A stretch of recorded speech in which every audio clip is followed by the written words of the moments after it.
Hello everybody, and I have Luna-Tic 2. Luna-Tic 2 will be going into full combat this weekend, obviously depending when you're watching this. If you're watching it as after the weekend, then it's already been in full combat and it's already probably in bits. Right. Luna-Tic 2 is what I'm calling the true successor to my first robot Luna-Tic. Again, we're not discussing the dreaded raving Luna-Tic.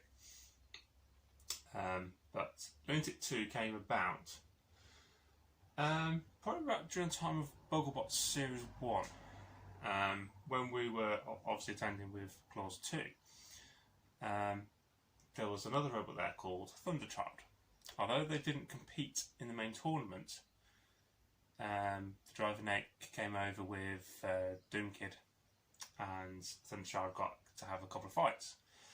And I think I'd seen the Thunderchild a couple of videos on YouTube or Facebook anyway, and it was really impressive how well it takes on the spinners and able to adapt the forks or the wedge depending on who it was fighting.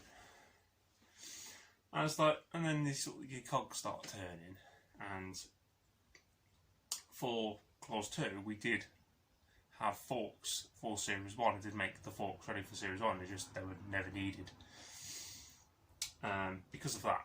So yeah, seeing Thunderchild in person, and it's like seeing how well it got on, it sort of got me thinking. And that adaptability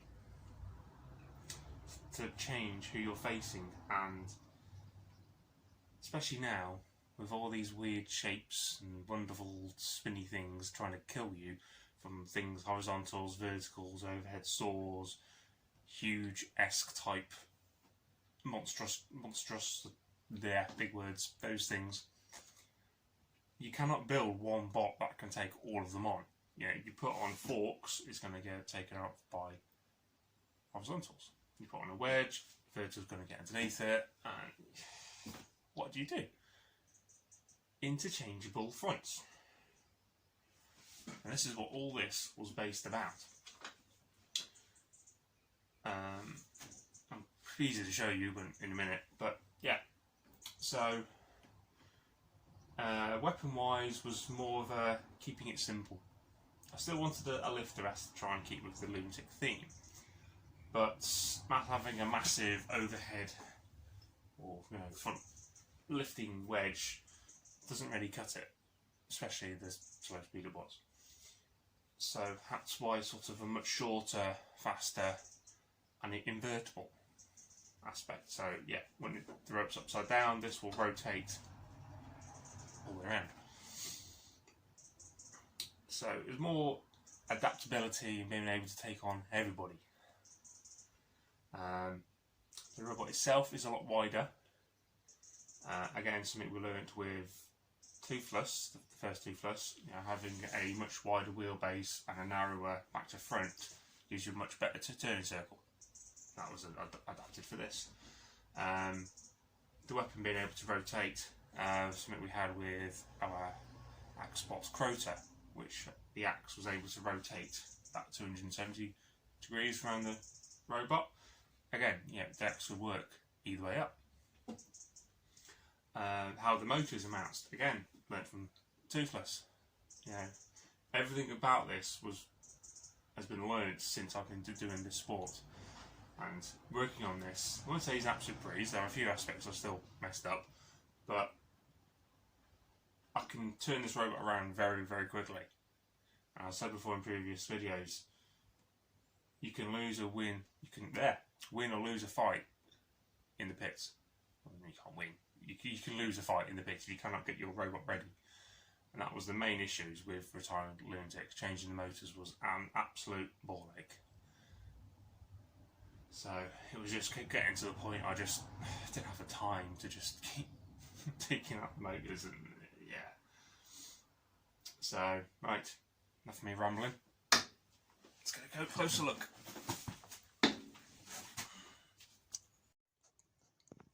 First thing people notice is you can see through it. That was not on purpose. I had a fair bit of polycarbonate going spare, so I just used it. Buying big sheets of HDPE obviously costs money. This was free, so you know, you use what you can. So it does actually make me feel I don't really need to take the lid off really, but I will anyway. But you can see the massive weapon there, and all that pivots on an axle. Let me just take this screw off first. Right. Okay. Weapon. So, weapon is this fork, which can rotate almost flat, and then all the way underneath the same as well. There's an HTD5 belt, quite thickness as well because of the torque going through it, and small pulley, big pulley. I think it's about 4:1. Initially, when I built it, it was a dual drill lifter, so I had a drill sat there and another drill sat there, and obviously one would work clockwise, that would work anti-clockwise, that would work together to do the lifting action.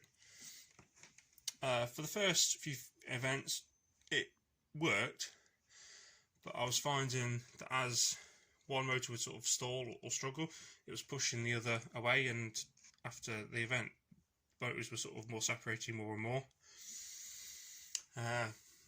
so it wasn't really working effectively, shall we say. There was a lot of maintenance to keep it working, so I took apart one of my old cordless drills, which was a hammer drill or multi-drill, what they're called, and the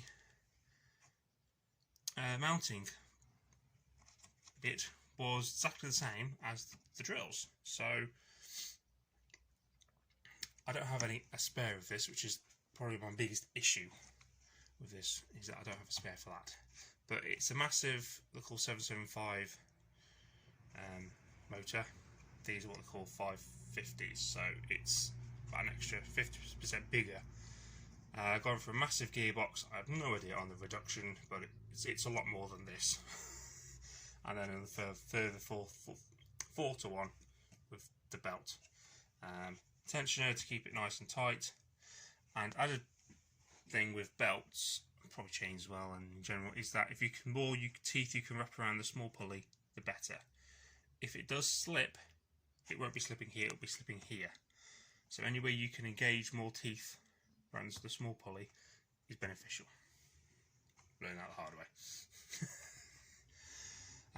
So there is enough torque in the weapon to lift 13 kilogram robots, with a fair bit of speed to it too. I can flip over ones that are probably slightly lighter, so I was able to flip over Night Fury, which weighs about 11-12 kilograms. So yeah, there is power behind it, which is always good. Drive. So 4 wheels, 4 drive motors, because yeah, it's what I know. However, the wheels are very different, and I don't have any to spare. I do have spare, but I don't know where they are. They are go-kart tyres. They're not go-kart tyres, they are RC tyres, buggy tyres. Very squishy, lots of grip, stupid amounts of grip to be fair. This can push most things really, which has been very handy. However, mounting these wheels is a bit of a pain. You need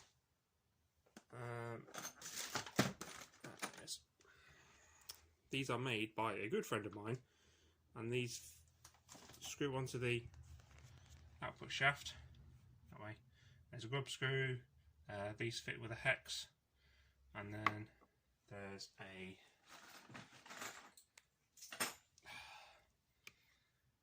that screws onto the end of that, which holds the wheel in place, and then your left locking nut goes through there into the motor shaft. And yeah, the team have used them on all their robots even on 3S lipos, and they get stupid amounts of grip even from such a low voltage. So with me running a massive 18-volt battery, it was interesting to see how well these wheels would hold up. And so far, they have held up quite well. So, how well they take up with directed spinner hits, we shall see. But yeah, the same mountings we use on toothless, so move 2 bolts there, bolt there, and then the whole weapon wheel will just come out for fixing, repairing, throwing away, new one, whatever. So nice and easy. Same with the back, the 2 screws are on the back. So battery, it's gone slightly smaller with the batteries now. Now we've realised that a 5 amp hour is stupidly big for these. This is a 2.7 milliamp, so sort of half the capacity of what we were before. Still quite happily lasts 2 fights, but obviously there's not as much room taken up. Fuse, the link, which is XT90, and it's the anti-spark one. Lights. So it's all your basic, you know, what you normally expect to see in a combat robot. So the fun part, the bit that makes this robot unique. Having all the different attachments is great, but if it takes you half an hour to change it, or you've got to destroy most of the robot, it's not very beneficial. So what we have, so we have this very, very long shaft, which is a 16mm shaft. That's a bit tight. And it was originally 10mm threaded bar, threaded bar, but after the first event that bent. So we upgraded it, and this hasn't bent yet. So, yeah, you get the idea. Yeah.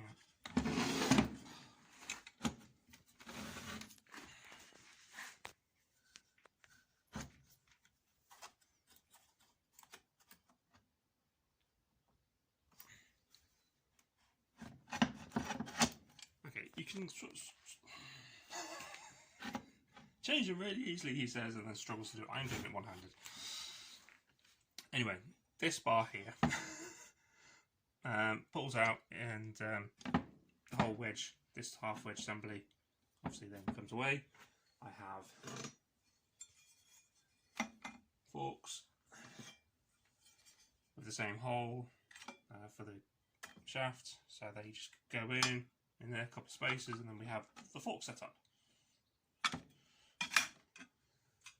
And take them out again, and if need be, we have face a real bad horizontal. We have the big wedge from Luna-Tic 1 I was able to recover.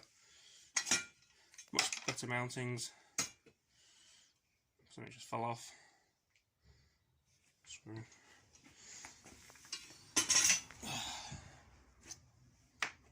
So there's 3 front attachments I can change relatively easily. There is a 4th for huge type robots, which I'm not showing off because for people who have huge-esque type robots and featherweights who I will likely see sometime soon, will see them and probably think of a way to counteract it. So they're not seeing them yet. I'm sure you will at some point in the future. But it is not a bike rack. Because overhead saws are becoming a bit of an issue too, we also have a massive 4mm steel plate. I've no doubts that the saws will still get through this. However, they're going to struggle to get through it more than the polycarbonate anyway. Trouble is, with using this, I can then only use the fork either side, so I can't run the full four forks. Blech, tongue twister.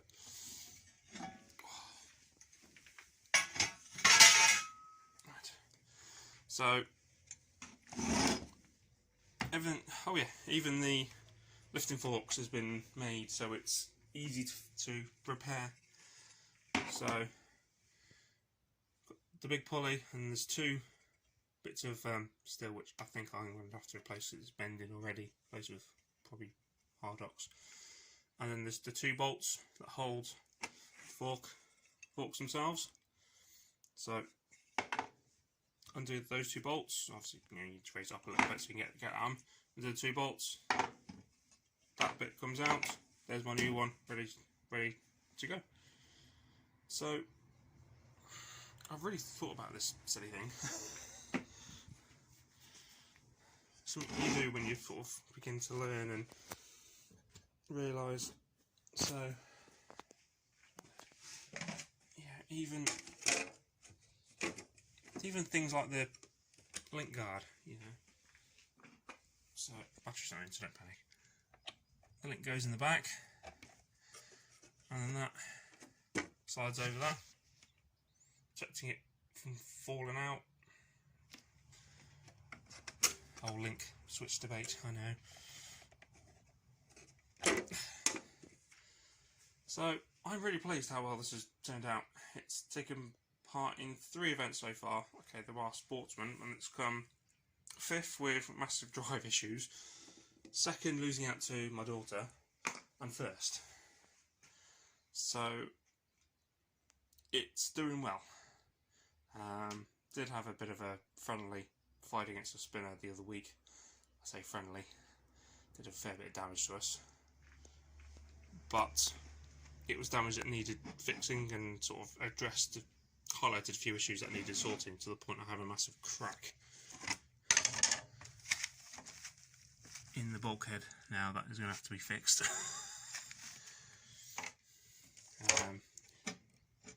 There's a mat to mount on that, because the hole that would, when it went, the shaft goes into, didn't get ripped out, but when I was initially drilling it, I sort of drilled the hole in the wrong place, and the hole that is in the right place, it was sort of a bit close to the original hole that I got wrong. It was fine, but then obviously this spinner fight really highlighted I really need to do something about that, so that's what that is. So yeah, the whole chassis is 15mm HDPE. The 2 weapon bulkheads are 20mm. Reason for that is because of using these wheels.